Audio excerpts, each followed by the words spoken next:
Bismillahirrahmanirrahim. Assalamualaikum warahmatullahi wabarakatuh.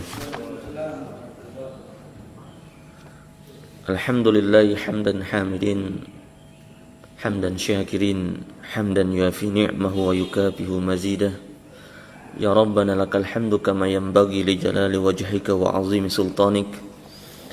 Ashhadu an la ilaha illallah wahdahu la syarika lah, wa ashhadu anna Muhammadan abduhu wa rasuluhu alladzi la nabiyya ba'da.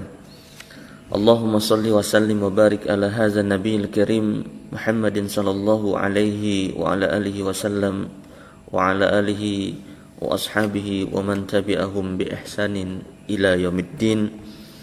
Amma ba'd.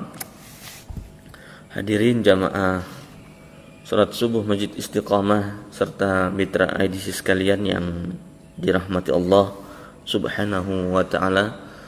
Syukur alhamdulillah, di pagi hari yang cerah ini Allah senantiasa memberikan kepada kita kenikmatannya berupa umur dan kekuatan, nikmat iman dan Islam yang menyebabkan kita bisa melangkahkan kaki kita menuju rumah Allah, menunaikan salat subuh berjamaah, dan insyaallah setelahnya kita melanjutkan dengan kajian yang semoga ini bermuara kepada meningkatkan thaqafah Islamiyah, meningkatkan pengetahuan kita tentang agama kita, yang menyebabkan meningkatnya ketakwaan kita insyaallah. Karena ketakwaan dan keilmuan itu dua hal yang tidak bisa kita pisahkan. Allah Subhanahu wa taala juga menyebutkan bahwa yang disandingkan derajat orang-orang beriman itu adalah orang-orang yang berilmu. Yarfa'illahu alladhina amanu minkum walladzina utul ilma darajat. Nah, hadirin sekalian, insyaallah kita akan melanjutkan dari kajian kita dari khulafa, sejarah para khalifah, dan insyaallah kita hampir menuntaskan dari ujung terakhir dari kekhilafaan Bani Abbasiyah. Bani Abbasiyah, sebagaimana yang telah kita bahas di waktu-waktu yang terdahulu, adalah satu tempo kekhilafaan yang menghiasi panggung sejarah peradaban kaum muslimin. Dan pembahasan tentang figur berikutnya yang menjadi khalifah pelanjut dari mata rantai kerisalahan adalah seorang yang bergelar Al-Mu'tasim Billah Abu Ahmad. Dengan nama asli adalah Abdullah bin Al-Muntasir Billah. Jadi ini adalah khalifah yang terakhir dari Bani Abbasiyah yang berdomisili di Baghdad, Irak. Karena setelah ini terjadi penyerangan pasukan Tartar secara besar-besaran yang menyebabkan mulai runtuhnya kekuasaan dari kekhilafaan Bani Abbasiyah. Ternyata setelah mereka berkonsentrasi membangun peradaban Islam dan saat itu menciptakan satu masa imperium, ya. Imperium ini satu kejayaan Islam hampir nanti 1000 tahun, ya. Tapi mereka sadar bahwa ternyata Persia dan Romawi itu bukan lagi menjadi musuh. Namun mereka tidak bisa menduga ada satu peradaban yang mereka tidak kira, satu peradaban yang terletak di antara India dengan Cina, yang kita sebut dengan masyarakat Tartar. Ini yang ternyata mampu membuat kekhilafan itu nyaris, dan bahkan lebih tepat kita katakan sendi-sendinya itu bisa runtuh dikarenakan hilangnya wilayah kekuasaan kekhilafaan. Satu persatu mereka rebut, kecuali satu wilayah yang mereka tidak sanggup rebut nanti, yaitu wilayah Mesir, ya, yang dipimpin oleh Al-Muzaffar Qutuz, salah satu panglima dan gubernur terakhir dari kekuasaan kekhilafaan Abbasiyah. Nah, hadirin sekalian, Al-Mu'tasim Billah ini lahir pada tahun 609 Hijriah. Jadi pada abad ke-6 Hijriah beliau lahir, dan ibunya adalah seorang wanita mantan budak ya yang bernama Hajar. Jadi kita telah membahas bahwa dari puluhan khalifah di zaman kekhilafan Abbasiyah itu cuma 4 saja yang lahir dari seorang ibu yang statusnya bukan budak ya. Selebihnya itu adalah budak ya, yang kemudian dimerdekakan.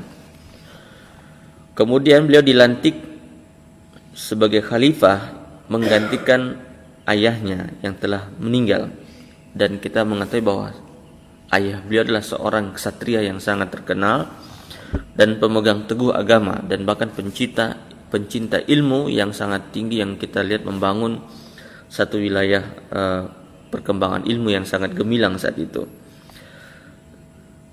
Setelah menggantikan khalifah sebelumnya itu sang ayahnya, maka beliau mulai melanjutkan kekuasaannya di berbagai wilayah yang telah ditetapkan sebagai wilayah kekhilafaan Abbasiyah. Ad-Dimyat dalam satu risalahnya juga menyebutkan bahwa Al-Mu'tasim ini menjadi salah satu perawi hadis ya.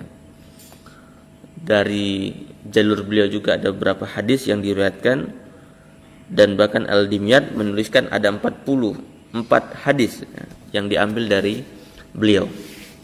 Tidak banyak ya, karena kita ketahui bahwa hidup di tahun 6 Hijriah abad ke-6, berarti jaraknya dengan Nabi SAW saja sudah hampir 500 tahun lebih ya. Jadi jarak antara dia dengan Nabi SAW itu kurang lebih 500 tahun. Berarti itu sudah ada beberapa generasi di atasnya.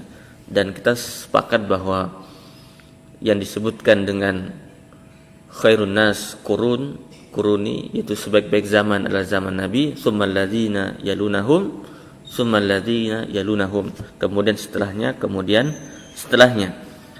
Para sejarawan meneliti bahwa zaman paling terakhir dari generasi tabi'ut tabi'in itu di sekitar tahun 500-600 Hijriah. Maka disinilah masa keemasan di mana perawi-perawi hadis itu ya. Kalau sampai sekarang ada yang menghafalnya, itu karena dari buku yang sudah mungkin Imam Bukhari, Muslim sudah merangkum hadis, kemudian jadilah kitabnya sampai sekarang. Nah, kemudian para ulama-ulama belajar dari Imam Bukhari. Nah, muridnya Bukhari itu kemudian menghafal dengan baik dengan cara talaqi, dengan cara syahadatut talaqi, dengan cara menuturkan hadis itu satu persatu, sehingga murid-muridnya ini mengajarkan kepada murid setelahnya sampai hari ini. Sehingga kita masih kenal dalam tradisi mempelajari Islam dengan metode talaqi itu. Bahkan di dalam membaca Al-Quran pun masih memegang teguh prinsip talaqi ini. Jadi Nabi menghafal Quran, menularkan kepada sahabat, sahabat kepada tabi'in, tabi'in, terus menerus sampai hari ini. Beberapa huffaz, para penghafal Quran itu masih memegang lisensi. Jadi mereka percaya dan yakin bahwa menghafal Quran yang sekarang ini masih sama dengan menghafal Qurannya Rasulullah. Mereka memegang teguh prinsip-prinsip talaqi dalam hafiz itu. Bahkan di Balikpapan ini juga ada beberapa hafiz yang masih memegang talaqi itu. Mereka menyebutkan dengan sanad ke-34 dari Rasulullah, artinya generasi ke-34 dari hafalan Nabi Shallallahu Alaihi Wasallam. Jadi kalau kita mendengar bacaannya, ya itulah bacaannya Nabi sampai hari ini, seolah-olah kita itu hidup di zaman Nabi Shallallahu Alaihi Wasallam. Jadi kalau Al-Quran saja cara menurunkannya seperti itu, ya, maka bagaimana dengan ilmu yang lain? Itu subhanallah. Nah, hadirin sekalian, kemudian Said Qutb Ad-Din, ini bukan Said Qutb, penulis kitab Zilalul Quran, menulis dan mengatakan seperti ini: Al-Mu'tasim adalah seorang yang pemurah, penyabar, batinnya sehat dan agamanya baik. Secara umum dia memiliki sifat-sifat dasar beragama yang hanif, yang baik. Al-Mu'tasim adalah seorang yang agamis berpegang teguh dengan sunnah sebagaimana ayah dan kakeknya. Namun dia tidak sama dengan keduanya dalam hal kejelian dan kewaspadaan, kemauannya dan cita-citanya. Jadi dia mewarisi sifat-sifat kebaikan dalam agama, ya, sangat berpegang teguh dengan prinsip-prinsip ad-din, haus dengan ilmu dan bahkan menyebarkan ilmu. Namun dalam wilayah kejelian, kewaspadaan, kemauan dan cita-citanya tidak sehebat ayah dan kakeknya yang kita telah bahas pada pertemuan terdahulu, di mana sang ayah ini cuma hidupnya di 2 tempat saja. Kalau bukan di lapangan jihad, dia berada di masjid-masjid dan pusat-pusat ilmu. Hidupnya cuma di 2 itu. Dan begitu dia mendengar pasukan Tartar mulai menyerbu, dia langsung datang duluan. Bahkan dia mengatakan, kalaulah aku disuruh pergi ke sungai Jihun, sungai dekat Cina, untuk memberantas orang-orang Tartar, maka saya akan lakukan. Dan beliau mengatakan, tidaklah aku memiliki kemauan kecuali pasti aku tunaikan kemauanku itu. Tidak pernah dalam hidupnya dia punya cita-cita, melainkan cita-citanya pasti dia realisir dan pasti tercapai. Ini sama dengan Umar bin Abdul Aziz yang mengatakan dirinya sebagai jiwa yang paling ambisius, ya. Jadi ambisius dalam Islam itu penting dalam wilayah kebaikan, ya. Dalam wilayah fastabiqul khairat, ya. Kata beliau, tidaklah aku inginkan sesuatu melainkan pasti aku mendapatinya. Dan ketika aku menjadi khalifah, tidak lagi aku miliki cita kecuali masuk ke dalam surga Allah Subhanahu wa ta'ala. Nah, hadirin sekalian, jadi kelemahan beliau dalam wilayah inilah yang menyebabkan di zaman beliau ini Tartar itu bisa masuk. Nanti setelah ini kita akan bahas tentang tragedi orang-orang Tartar yang meruntuhkan sendi-sendi kekhilafahan saat itu. Nah, hadirin sekalian, namun Al-Muntasir ini memiliki seorang saudara. Dia punya saudara kandung namanya Al-Khafaji yang sebenarnya memiliki keberanian, ketelitian lebih tinggi daripada beliau. Cuma karena putra mahkota telah itu ditetapkan, maka yang diangkat adalah beliau. Kemudian penulis ini mengatakan tentang Al-Khafaji, saudaranya ini. Jika kau memberikan kepercayaan kepadaku untuk memimpin tentara Islam, maka saya akan seberangi seluruh pelosok-pelosok negara, negeri bersama dengan tentara yang saya pimpin. Akan saya ambil negeri-negeri itu dari tangan orang-orang yang zalim, dan saya akan cabut mereka sampai ke akar-akarnya. Jadi ini disebut dengan al-himma aliyah. Jadi semangatnya itu tinggi sekali, ya. Tumuhat di dalam dirinya, semangat memenangkan itu sangat tinggi. Itu pada saudaranya, tapi itu tidak ada pada saudaranya yang jadi khalifah. Jadi dia benar dalam beragama, dia baik, sunnahnya baik, tapi lemah di dalam bab ketelitian. Padahal yang dibutuhkan dalam mengelola satu wilayah kekuasaan yang terbentang dari Afrika sampai Asia ini bukanlah sekadar modal kesalehan. Kalau orang soleh banyak, tapi bagaimana dia menjadi orang yang teliti dan sebagainya, sehingga pasukan Tartar ini bisa masuk di saat 5 tahun dia menjabat khalifah. Maka pasukan Tartar itu masuk ke pusat khalifah di Baghdad, di Irak. Padahal jarak antara Mongol, ya, orang Tartar itu kalau berjalan mereka kurang lebih 6 bulan. 6 bulan, ya. Nanti kita akan bahas tentang profil bangsa Tartar, satu profil yang kemudian dilukiskan sangat keras, ya. Genghis Khan, ya, dan seluruh keturunan-keturunannya itu menjadi penguasa Mongol dalam waktu yang lama. Nah, hadirin sekalian yang dirahmati Allah Subhanahu wa ta'ala. Jadi itu problemnya. Jadi mereka mendapati seorang khalifah yang taat dalam beragama tapi lemah dalam aspek mengelola kebangsaan. Padahal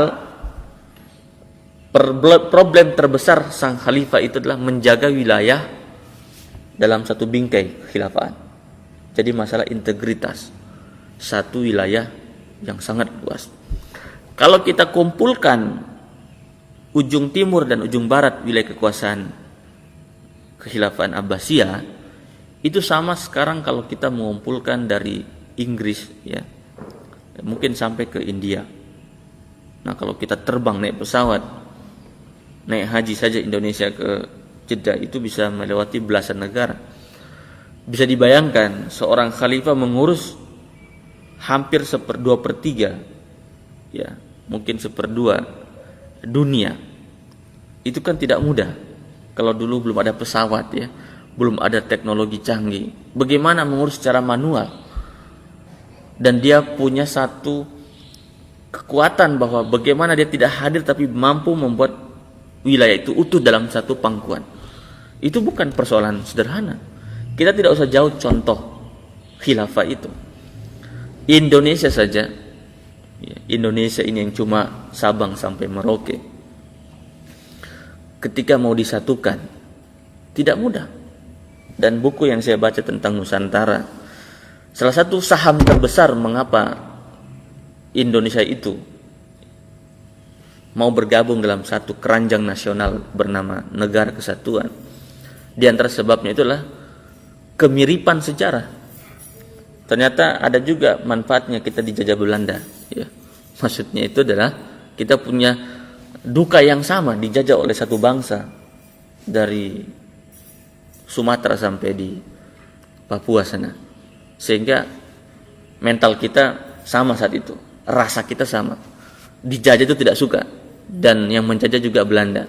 Akhirnya kita mau menyatukan diri dalam satu bangsa. Padahal variabel kita begitu kompleks. Jangankan mana ada bangsa yang warna kulitnya itu ada semua di sini.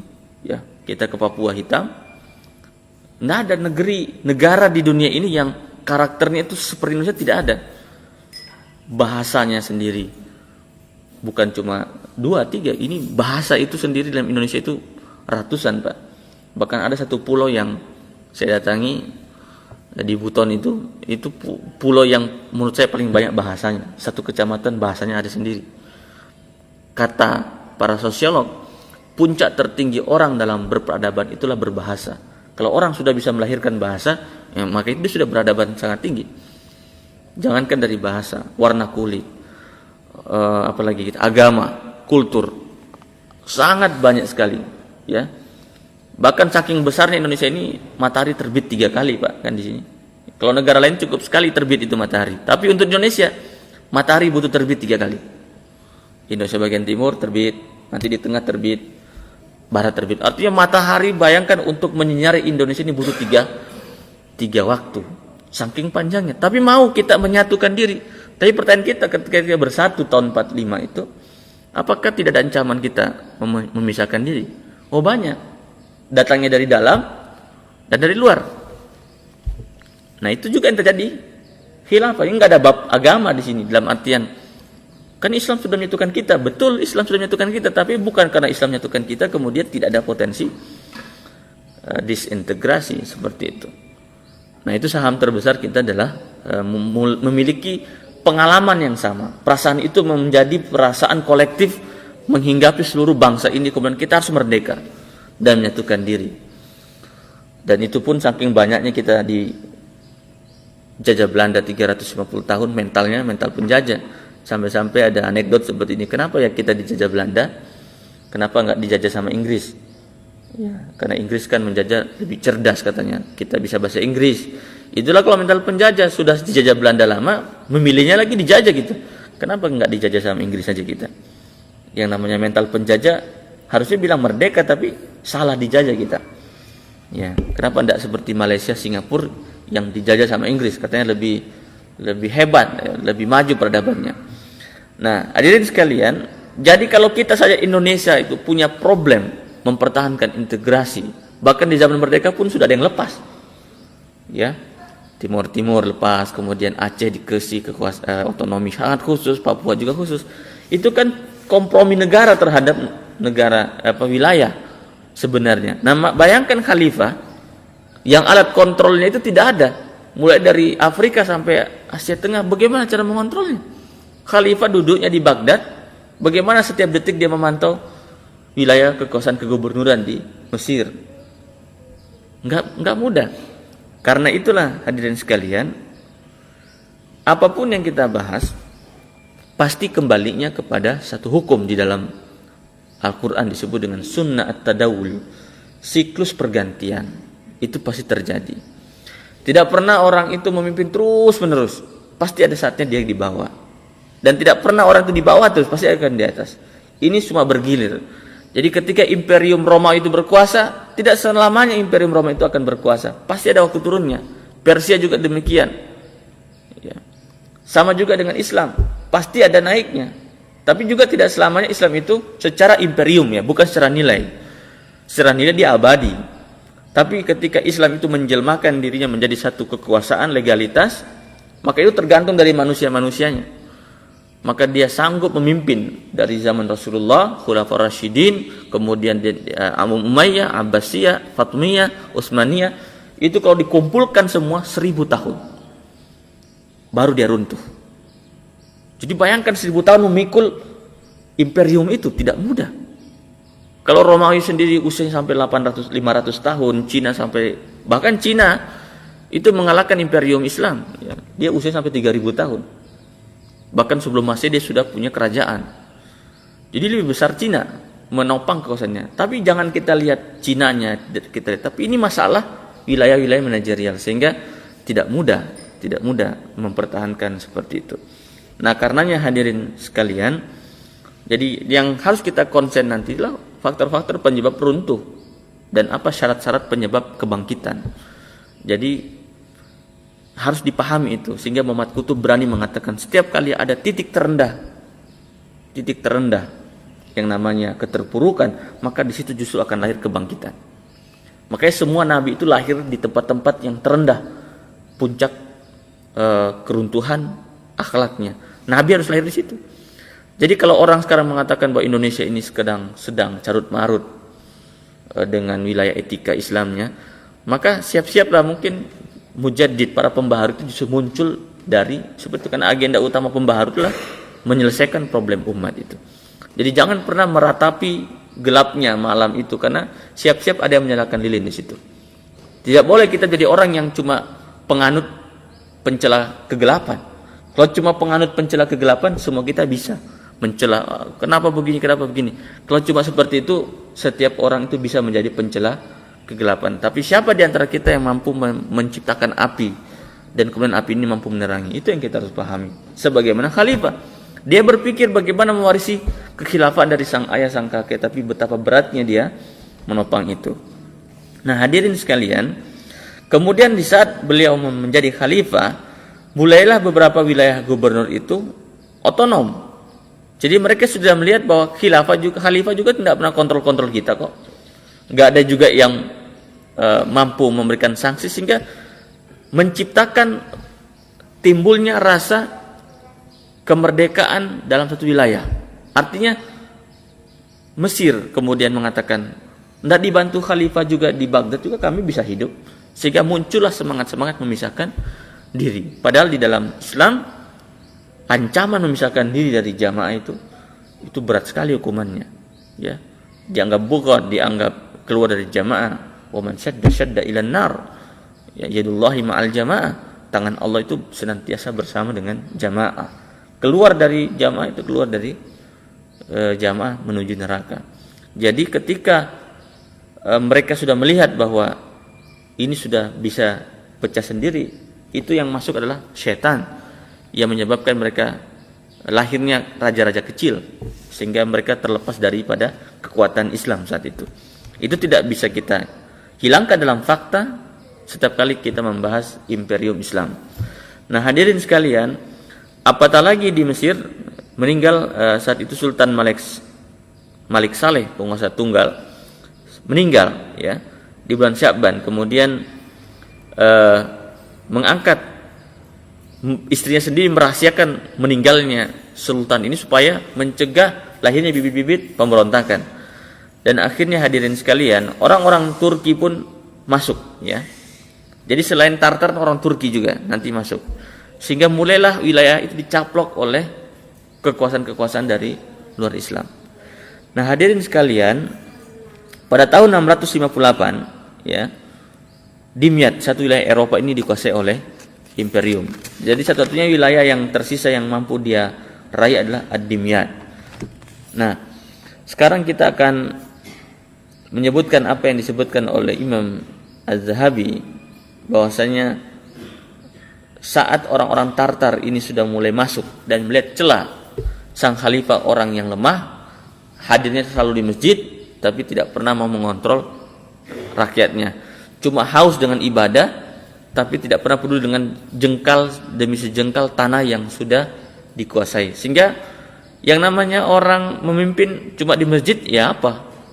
Walaupun dia soleh minta doa sangat banyak, tapi bagaimana mengatur negara tidak semata-mata dari masjid saja, harus turun. Sehingga Imam Az-Zahabi menyebutkan disitulah orang-orang Tartar ya membuat keputusan. Nah kemudian orang-orang Tartar ini ditulis bahkan dari orang-orang kekhilafan. Ya, ini disebutkan salah seorang menteri kekhilafan menulis surat kepada orang-orang Tartar dan dia mendorong agar orang-orang Tartar ini melakukan penyerbuan kepada pusat kekuasaan Islam. Dan dia memudahkan semua jalan penyerbuan dan meminta untuk menjadi wakil mereka di sana. Jadi ternyata penyakit-penyakit yang menghinggapi kaum muslimin itu pada akhirnya kembali kepada penyakit-penyakit dasar. Ya, hubbud dunya, ya, mencintai dunia, ya. Ya ini kita terlepas dari sistemnya, tapi penyakit ini menghinggapi siapa saja. Ada orang dapatkan kekuasaan, tidak puas, syaitan masuk dan dia lemah, membisikkan bahwa kamu bisa rebut. Walhasil yang terjadi dia adalah budak dunia dan menyebabkan dia justru berkhianat. Seorang menteri yang melihat celah khalifahnya lemah dan dia juga ingin jabatan tinggi, akhirnya dia bersekongkol dengan orang-orang Tartar. Bahkan dia mengatakan akan memberikan fasilitas penyerangan ke Baghdad. Ini langsung pusat khilafaan. Nah, ini wa'iyadzubillah dengan mental kaum muslimin, ya. Jangankan di zaman khalifah, ya. Di zaman Nabi saja sudah ada mental-mental seperti ini yang diperankan oleh orang-orang munafik, ya. Abdullah bin Ubay bin Salul. Kita tahu dalam sejarah sirah nabawiyah peran orang-orang munafik ini sangat mengganggu perjuangan dakwah Nabi sallallahu alaihi wasallam. Bahkan ketika Nabi di Madinah, justru orang-orang munafik itu tumbuh subur di sana. Dalam artian Allah lihatkan bahwa orang nifak, orang munafik itu ada.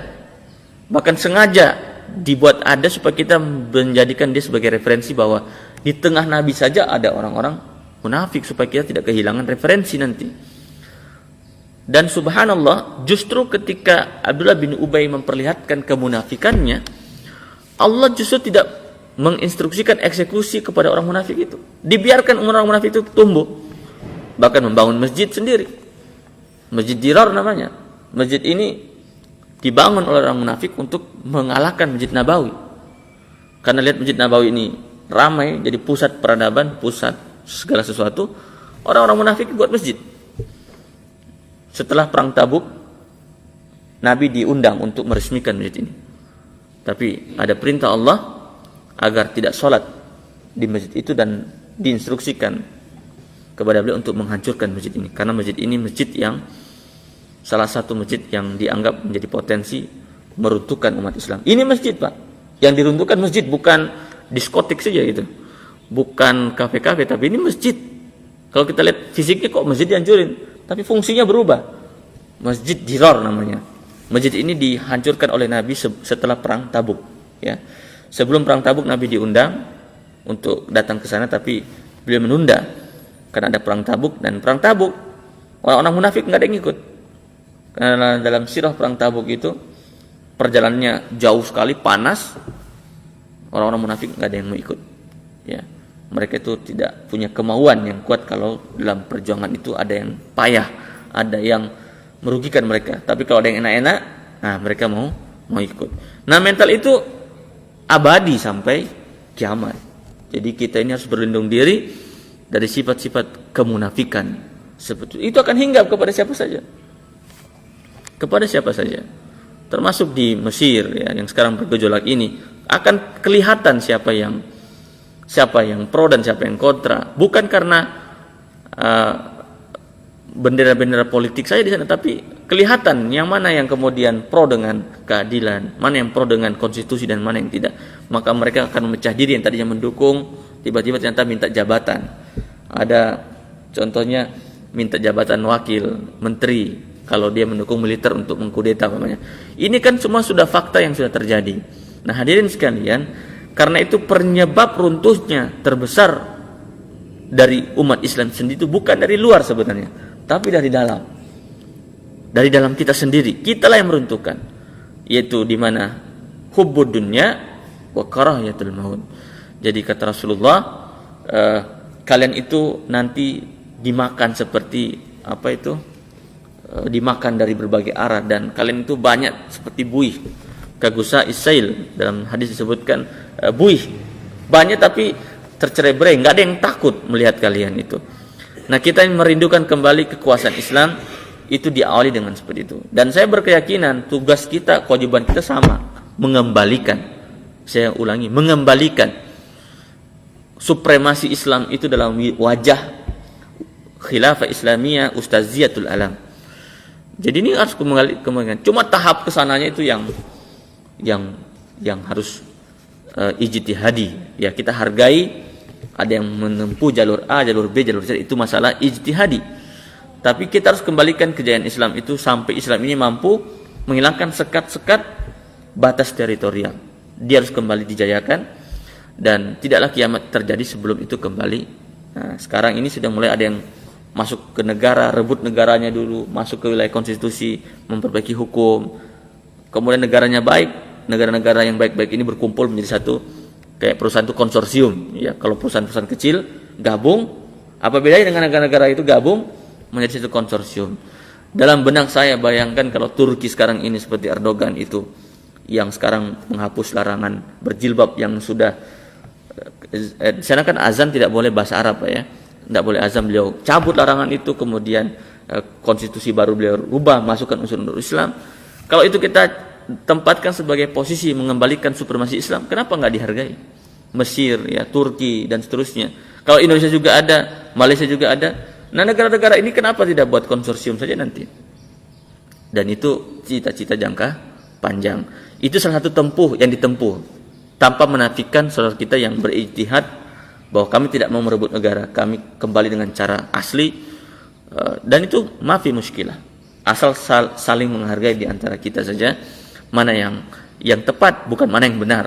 Ya, karena berbicara dengan konteks ijtihad, mana yang benar. Ya, tidak mungkin Imam Syafi'i membatalkan fatwanya Imam Abu Hanifah. Tidak mungkin Imam Abu Hanifah mengatakan yang salah itu Imam Maliki. 4 mazhab ini tentang sholat saja berbeda. Ini wilayah sholat yang sudah jelas mempengaruhi sah tidaknya kalau menurut bahasa kita. Apatah lagi kalau di wilayah bukan sholat, wilayah muamalah, wilayah metodologi.